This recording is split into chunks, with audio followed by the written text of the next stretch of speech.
ملګري پوښتنه کو چې آیا دغه قرباني دغه مشترکه قرباني څرنګه دو او آیا که چیرې په دې میژه په د قربانۍ شي یو داسې کاس وي چې هغې پیسې خرومې وي نو دا قرباني جایز دو که جایز نه دو د موږ عزتمنې فقها دا لیکلي دي که چیرې په مشترکه قرباني شي او هغه په اووه کسونو باندې یا غووي یا مشه وي یا ایش وي د موږ عزتمنې قرباني کو په مشترکه سره او په دغه شي یو کس داسې وي چې پیسې خرومې وي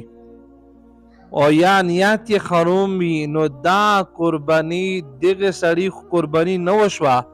چې کیم ورسره دي د ټولې قرباني نه وشوه نو د موږ عزتمنې ټولې قرباني دا خروپیږي مشترکه قرباني ځکه چې نن سبو میش کسي د زمونه چې که کاروبار ده که تجارت ته او که نره کړه وړل دي د موږ عزتمنې په هغه شی خلک لګیا دي سک په سود باندې سک په حرمې باندې اکثر خلک او ډېر خلک شته چې هغه ډېر د خپل کاروبار سره ډېر احتیاط کو د خرومې او دغه نه ډېر احتیاط کو پرهیز کو نو د موږ عزتمنې داسې کاس لټول مشکل دي او داسې احتیاط پکې ته به کسي چې آیا د مو په دا کاسونه شي داس کس خو نشته چې پیسې خرومې وي یا سود ولوي او یا په خرومې باندې پیسې راخوستلې وي یا یې جمع کړي وي د موږ عزتمنې د غونډې قرباني دا خروپیږي نو زه بهتره دا ګڼه غوره دا ګڼه چې میج د کومې قربانۍ راونې دي سترید شي په دغه شي میج زون ته وکړي بیا ډېره بهتره دو که نه وي 10 کسون میج زون ته وغوړي چې میج احتیاط وکړي په هغه شی چې هغه تقوادور وي پرهیزګوري وي پیسې خالولې وي پیسې خرومې نه وي نیت یې صحیح وي نو د موږ عزتمنې دې متعلق ملګري پوښتنه کو او میج ته پیغمبر علیه صلات وسلام دا فرمیلی دی چې تاسې پرېږدئ هغه شی پرېږدئ چې تاسې په شاک شی اچوي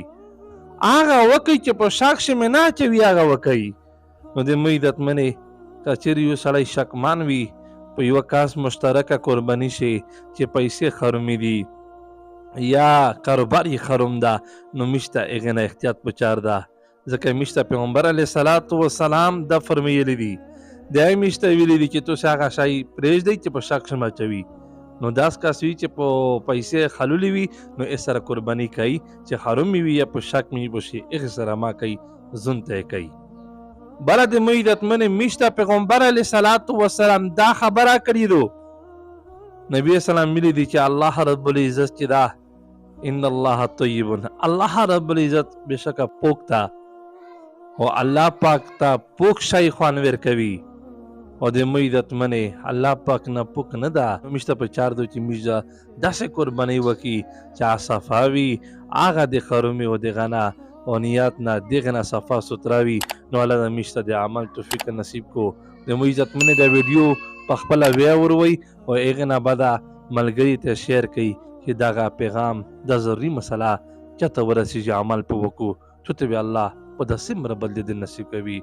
نو لله رب العالمین वीडियो के नीचे सब्सक्राइब के बटन पर क्लिक करें, बेल के आइकॉन पर क्लिक कीजिए ताकि हर नई वीडियो की नोटिफिकेशन आपको मिल जाए।